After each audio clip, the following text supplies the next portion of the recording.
Magluto ako munggo na may malunggay at kalabasa.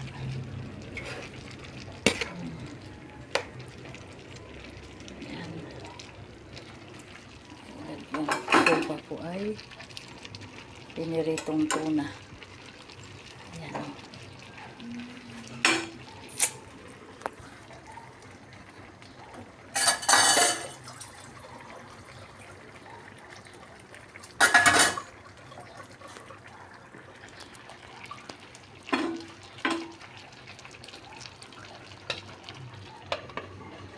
Yan.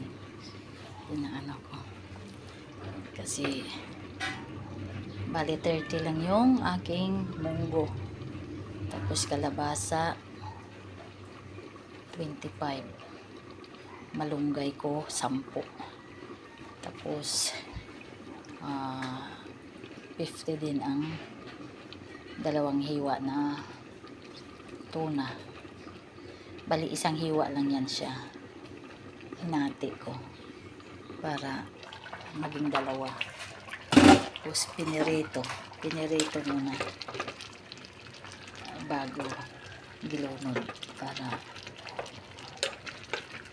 malasa. Ayan. Ang aking munggo, sarap to gataan, kaya lang ayoko lumusob sa baha sa labasan, kaya ganito na lang, gisa-gisa na lang. Hindi na tayo lulusob, baka magkaliptos pyrosis pa tayo, delikado na. Kaya hanggang ganito lang sa atin ang ating luto. Ito na.